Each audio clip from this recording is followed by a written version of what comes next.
Hello there, Libras. Welcome to your tarot reading. And either way, I hope this video finds you well. I hope that this reading is still timely and relevant and resonates with you. And I hope that you can, get whatever you need in terms of guidance. And that I hope this video finds you in a good space, okay? I feel like everything that is pulled, all the cards that are shown up here in the spread, really denotes to me a relationship reading, okay? And for those of you who have been watching me for the past, couple of years, I don't do exclusive love relationship readings, but I do feel that this is coming out as such, okay? And I also feel like there might be a lot of different people that you're dealing with as well, like either a lot of options, or some of you are dealing with this person, others are dealing with this person, others this person, and so on and so forth. So the reading seems to be like this, okay? The center is you, and then you have like these 4 other people that you're dealing with. That's what it feels like to me. So I'm going to relay some messages or images that came through when I was shuffling, and then we'll unpack these messages and see how it plays out in the cards, okay? So you've got some, I want to say vivid, very vivid images that came through. First of all, the first image that I saw is I see this man. He's probably like around 45 to 50 years old. He's wearing like a flannel shirt, okay, and he's wearing a coat, a very practical earth tone coat, and denim jeans and a pair of work boots. He's in his driveway, and he's shoveling snow.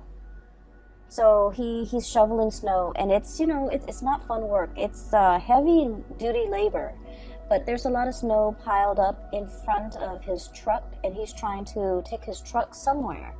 So he's shoveling snow, and it seems like he's been at it for like 20 minutes. His face is a little bit red from the cold. His nose is like, starting to run, and it's also like turning red from breathing in the cold air. He finally succeeds, and then he stands up and he kind of leans his weight on his shovel, and he's feeling a little bit of pain shooting down his legs, okay?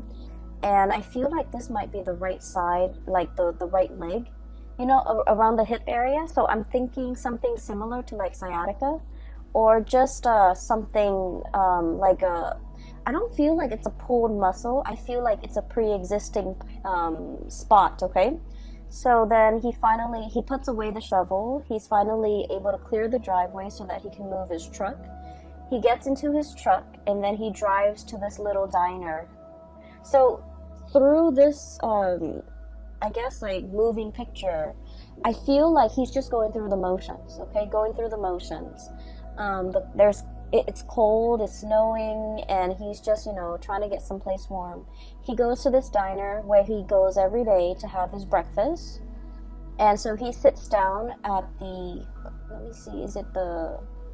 I guess it's kind of like the counter. This is not a bar, so it's kind of like the counter.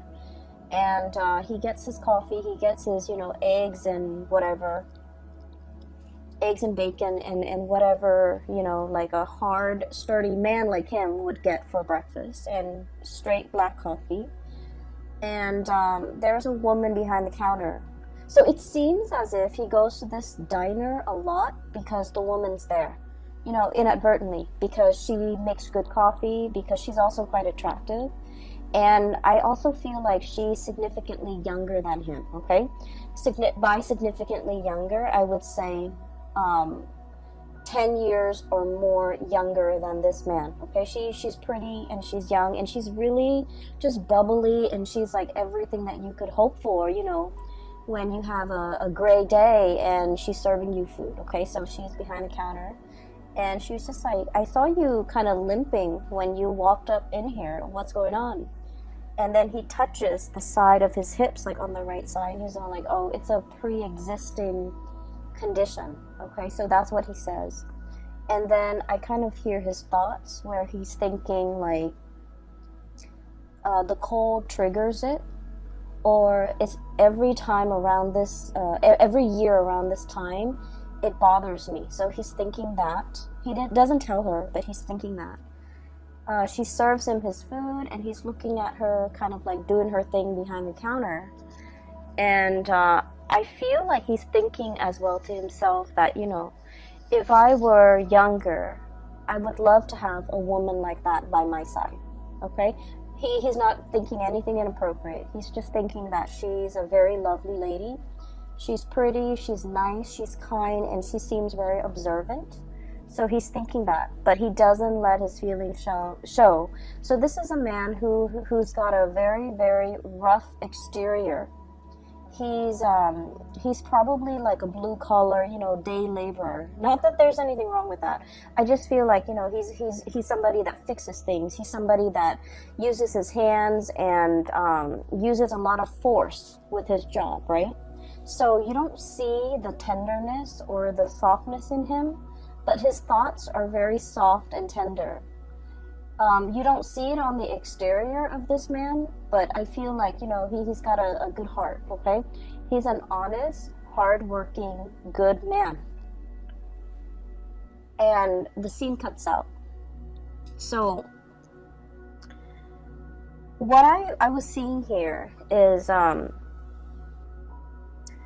feel like for some of you, you might be the waitress or the hostess or the person working behind the counter. Okay? You might be in a position where a lot of people that you normally might not consider your type are kind of secretly admiring you from afar. And this kind of harkens back to the Aries reading that I did, where Aries, they have a lot of admirers and a lot of suitors, but the suitors are kind of looking at Aries like they want to have a screaming good time with Aries. But I feel like your admirers are thinking like you're a really good person, you're a really good man, or you're a really good woman, and they wish they could find a really good man or a really good woman like you. They see the gentle way in which you deal with people. They see the friendly way and the ease in which you have conversations with others. They see the ease in which you're able to smile and make people feel at ease. And I feel that it's really comforting for, it's just like, you know, they're naturally very drawn to you. And what's really interesting is with Aries, and the reason I mention Aries, excuse me for those who are not familiar, Aries is your opposite sign, it's your shadow sign, okay? So the energy playing out for Aries in their love sector is also very similar to you. But with Aries, because they're a fire sign, they attract very fiery types of personality as well, where their admirers declare, you know, verbally declare their love to them. And I feel like whereas for you guys as an air sign, all of these thoughts and feelings are felt by your admirers, but it's kept in the mind, it's kept in the mental space. Does that make sense?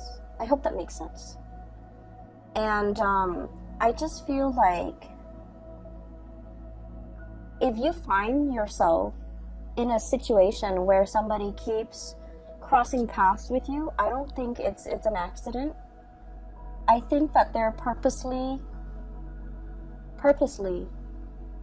either purposely or subconsciously, very drawn to you, and they want to be in your presence and they want to be around you. So it's not just, you know, serendipity or like, oh, coincidence. You're here. You know, I saw you the other day over there, and now you're here. What are the odds? They're not stalking you or creepily invading your space. I don't feel that. I don't feel any creepiness or any stalkerish vibe.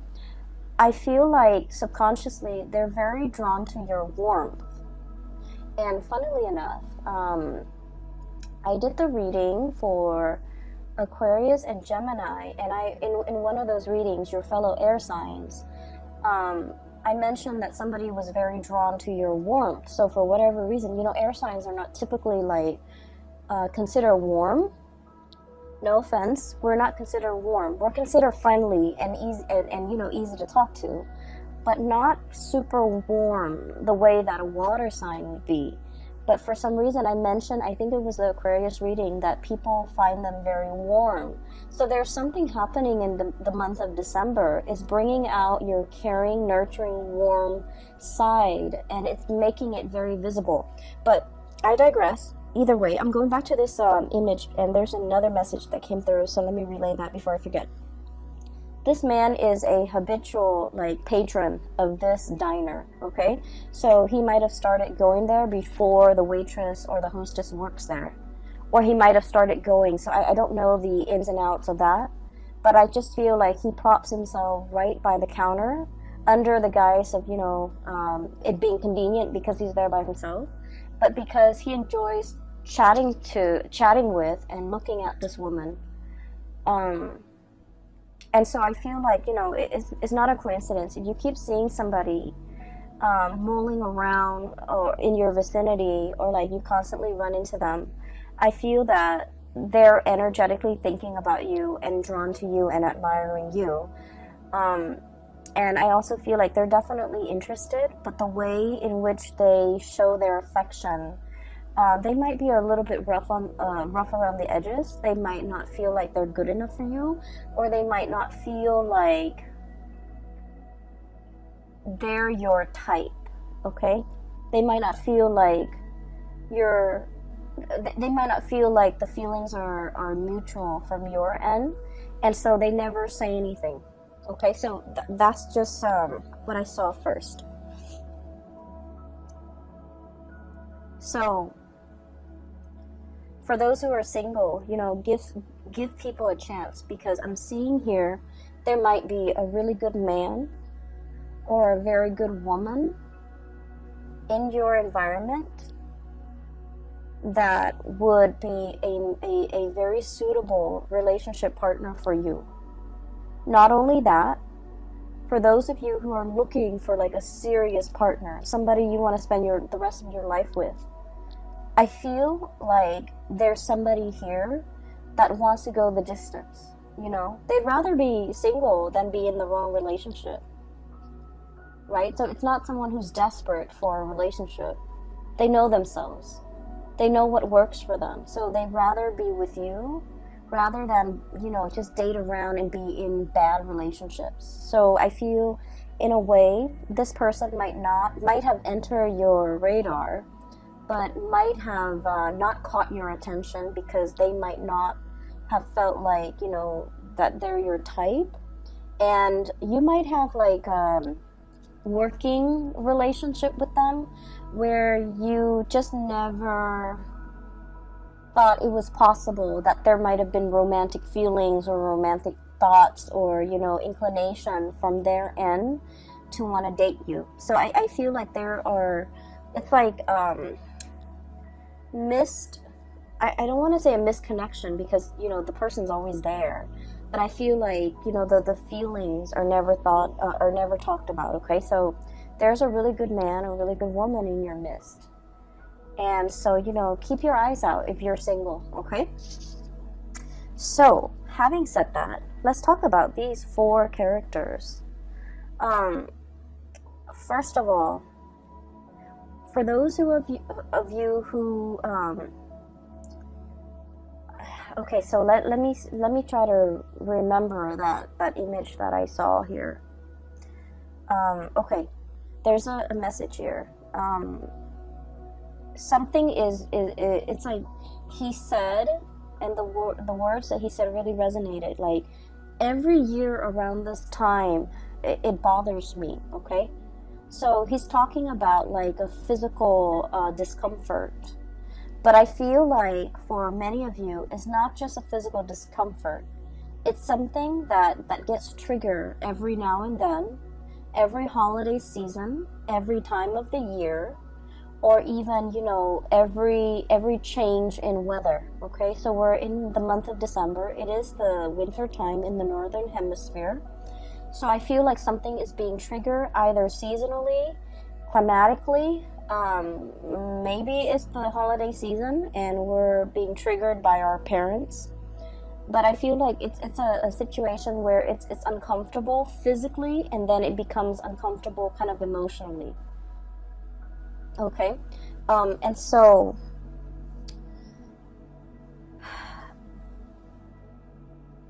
I do feel like there might be a lot of squabbling between you and a significant other over something that gets triggered every year around this time. For some of you, this could have to do with, the blending of the family, co-parenting. Do we send the kids to this place or do we send the kids to the other place? If you're in like blended family, that also becomes a source of contention. Do I take my kids or do my ex get to keep the kids for these major holidays? Do I spend, time with my new wife, my new husband and their kids? Or do I spend my holidays with my ex and my child with the ex? So it's like complicated, okay? Things are complicated. And so I feel like something is recurring. And then I also feel for many of you, the message that I'm getting here is just because there is conflict amongst people, it doesn't mean that the love is not there. Does that make sense? I hope that makes sense to you, because that's what chose to come out. So that's what like just kind of oozed out. So I feel like it's kind of telling you, if you're dealing with somebody and every single time you talk about this one topic, it triggers conflict, it triggers like disagreement, it triggers lack of consensus, it just triggers like really raw emotions within you and then within that other person. And just because it does that, it doesn't mean that there's zero compatibility. It's just you feel really strongly about this topic, they feel really strongly about this topic. This might just be a hot trigger topic for you and this person. It doesn't mean that it's the end of the world, and it doesn't mean that, you guys are doomed. Okay? It doesn't indicate to me that this is a sign, this is not the person for you to be with. That's not what it's saying. It's saying that even the best relationships, go through periods of abundance and drought. Even the best, healthiest relationship involves quarrels, involves disagreement. And actually, a dose of disagreement strengthens a relationship, okay? So once again, I'm going to give that analogy with the tree. I don't describe it very well, but I'm just going to try. So when you have a tree, okay, the tree has to deal with inclement weather. It has to grow in a place where there's a lot of wind, where there's a lot of rain, where there's a lot of just, it has to be exposed to the elements for the trunks to become stronger, for the tree to learn to grow straight. And so adversity is the stuff of life, okay? It fortifies us, it makes us stronger. So arguments within the relationship serve the same purpose in that it strengthens the relationship. It allows you to stand your ground, and it allows the other person to stand theirs. It allows the two of you to learn to compromise, to learn to work around each other. It strengthens the relationship.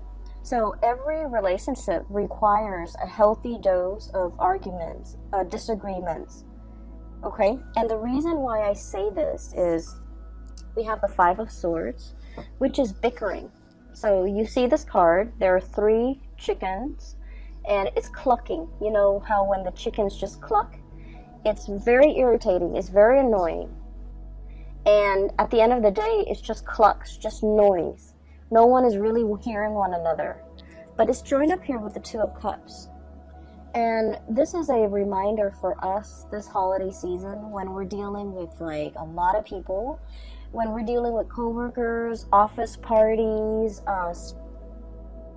family gatherings, meeting everybody from, friends and relatives and who they're dating, keeping everybody's uncles' names and aunts' names straight.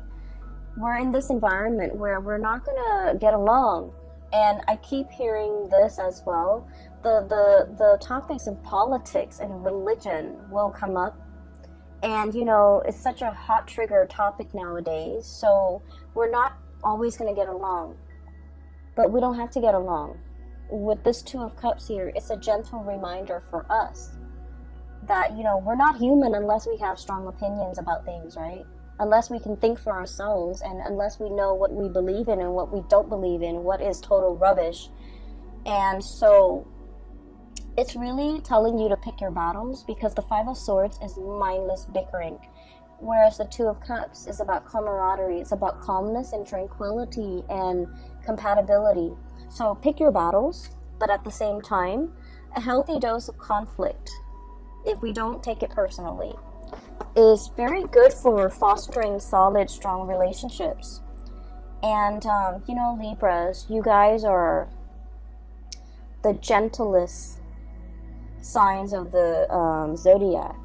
I feel like you guys and Cancers are very gentle, are very kind, loving people. You're also very conflict avoidant. You will stand up for the things that you believe in, but you don't want to argue with somebody, especially if they're not very knowledgeable. You don't want to waste your time. And then you also don't like it when other people argue, okay? It ruins your vibe. It ruins the ambiance, and it makes you uncomfortable. And so I would say, being around this environment might not be all that bad, because I feel that some things need to be addressed.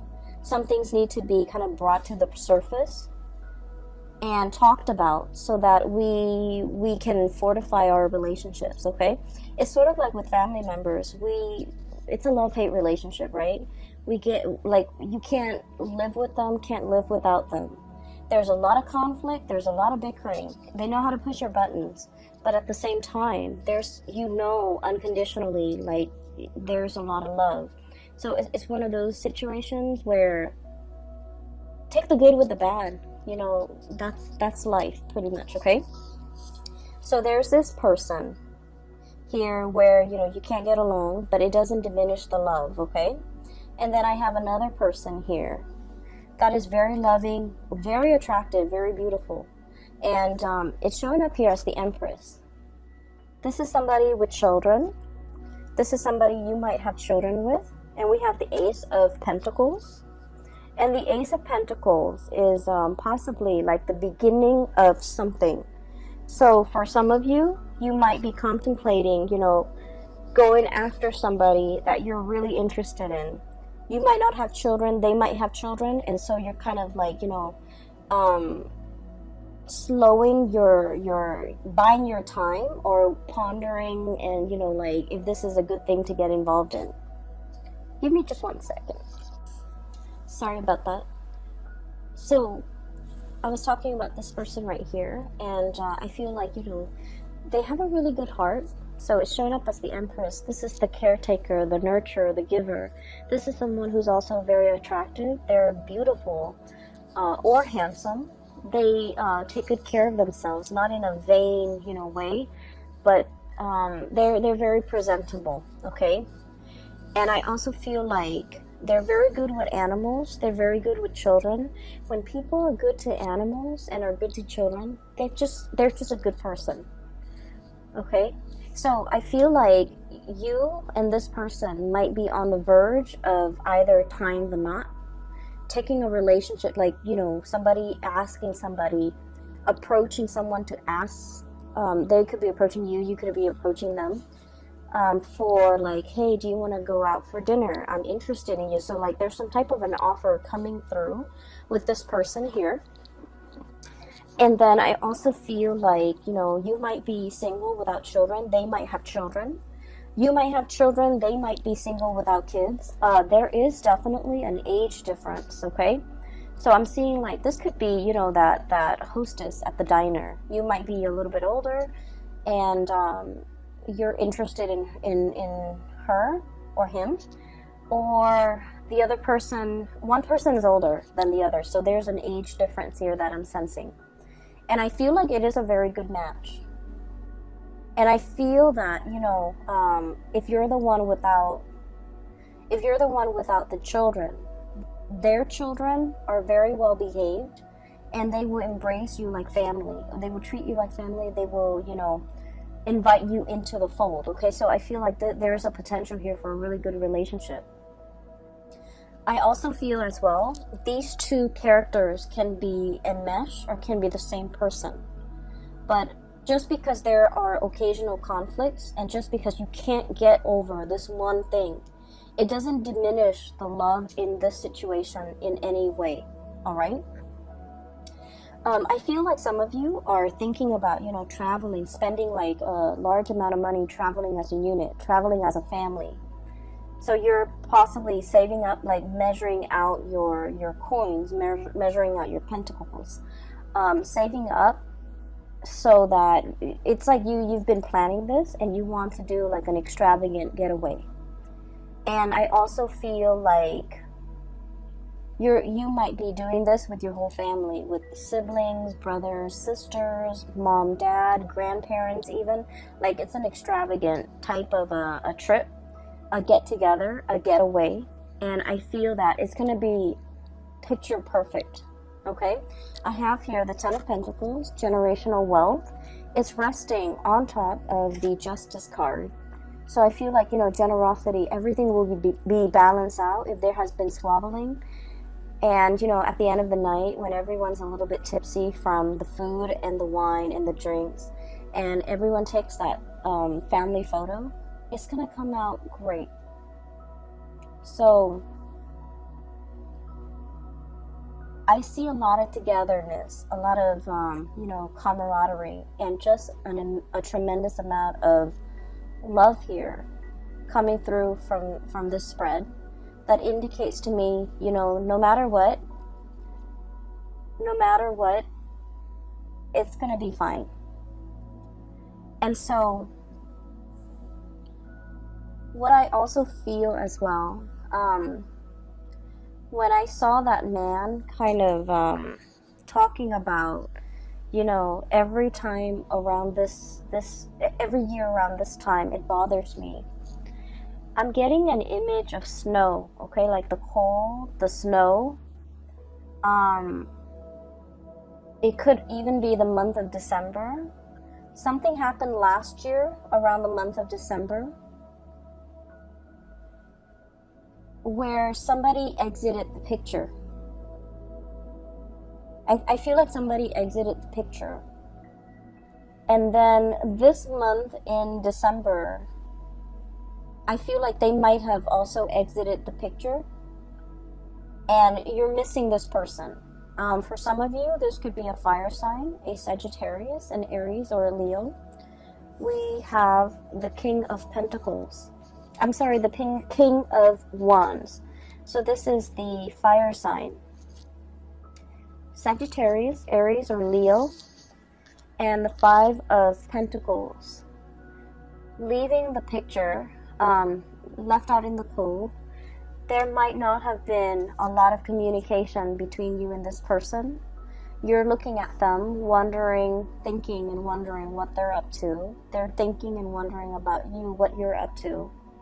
For many of you, this is like a relationship that never got off the ground. Misconnections. I feel like the other person had to do something to get their career or their work in order. I also feel like you had things in your life that was preventing you from being in a relationship with this person. Okay? And I do sense for many of you, you might be in another relationship and you admire this person. I feel like the feelings are very mutual. You like them, they like you. But for whatever reason, they were going off to pursue their career. You might have been in another relationship and you couldn't be with them. So the feelings are felt, but I feel like out of the sense of responsibility and more morality and ethics, nobody did anything because because they didn't want you to stray. You also didn't want to stray. And so there was like a missed opportunity here. And I feel like, you know, there's a thing here about timing and seasons and December. So whatever happened, you know, last December, it's bringing back the same sense of abandonment, the same sense of nostalgia, the same sense of lack, and the same sense of like lacking communication, you know, lacking in communication, not wanting to be on the outs with this person anymore, being a little bit as well, I want to say like, it's stirring up a pain, okay? It's stirring up like a discomfort, a pain. And you wish that it wasn't there. You wish that it wasn't there. You wish that you could find a way to, you know, it's like it's a recurring thing. So like it comes back in very unexpected ways. There might be symptoms, there might be things that trigger it, there might be, you know, communication from the person, or even thinking about this person, or thinking about the time you spent with this person in December last year, in December this year. So there's an element here about, you know, cycles, something being very cyclical. It's recurring, it's coming back. And especially for those who are single, it might be a really good time for you to contact this person and reach out, because they're looking at you, you're looking at them, and I do feel this tremendous sense of longing, missing, wanting. And it's not like a passionate sexual way. I feel like there's a lot more depth to this.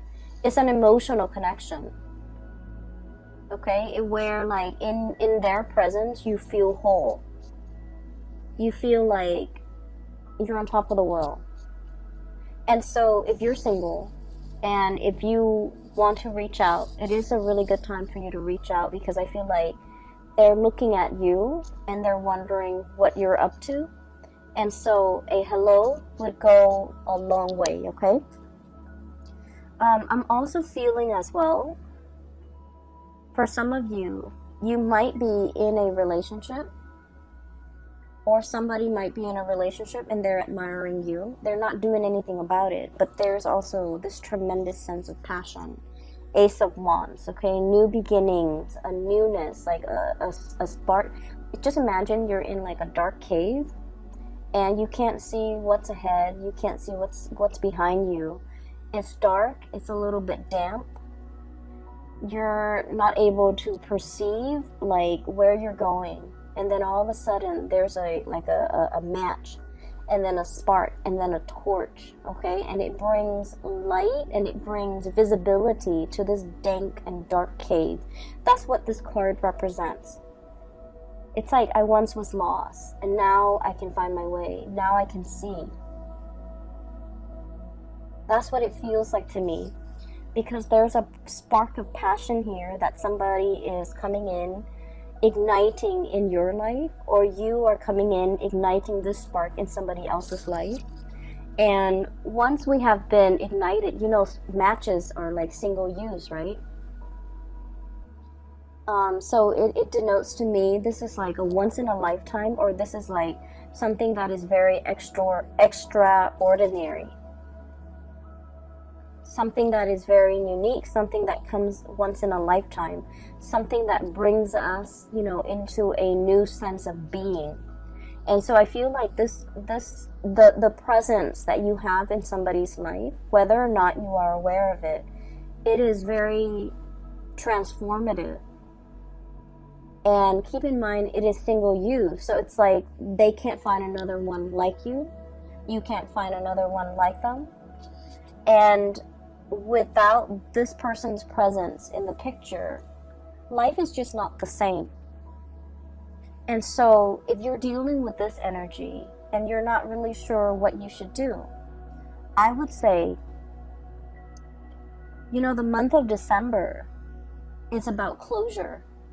It's the last month of the year, And so it's a really good time for us to tie up loose ends. It's a really good time for us to kind of like,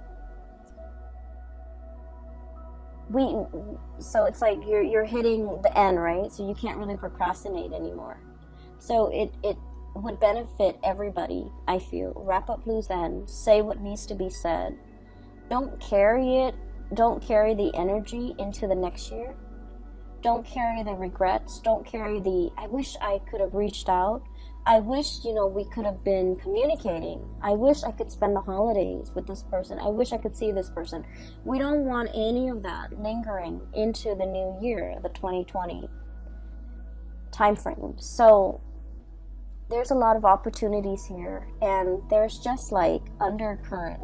There are a lot of different stories that are coming through. And the undercurrent is constantly, there's a lot of emotions, there's a lot of love, there's a lot of reciprocity here with this major arcana, the Justice card. And so everything that's on top is like the facade. The waters run really deep. The spiritual connection, the emotional connection, the love, the consideration, the kindness that emanates from the other person to you and you to them, vice versa. It's in a very human, caring way. And so I feel like whatever it is, don't leave things unsaid. Don't leave things unfinished. Wrap up loose ends. Complete them. And decide for yourself who is worth bringing into the future with you. Because you have a lot of loose ends, it seems. And we want a new start for 2020, okay? So the last card that I want to look at here is the Queen of Pentacles. And I mentioned before, I feel like some of you might be in a relationship and you're like physically very attracted to another person outside the relationship. I feel like somebody who might also be in a relationship that you're very attracted to is attracted to you. And I see this sense of like somebody, both of you and the other person, are very aware of that there might be obstacles, and you guys are not acting on it because you want to, do things the right way. You don't want to infringe upon their home life. They don't want to infringe upon yours. You don't want to be the other woman, the other man. They don't want to be the other woman or the other man, or even put you in that situation. So this is a situation that's very exalted, because I feel like, two people foregoing their lust for one another out of respect for one another, out of respect for the sanctity of marriage, out of respect for like the spouse or the woman or the spouse, the wife or the husband. So it's like, I can admire you from afar and we can care about each other, but we're not going to act on it. So that's very admirable and that's very honorable, and I feel like it's coming through from your end and from the other person's end. Okay, so wrap up loose ends. Okay, do what you have always wanted to do, and speak from the heart. When you speak from the heart, people listen. Try that next time. I'm gonna leave it at that, Libras, and I hope this reading resonates. I hope it is helpful for you, and I wish you all the best. Okay, have a wonderful time with your loved ones and your family and the people that matter. And I wish you all a blessed new 2020. Okay, take care of yourself.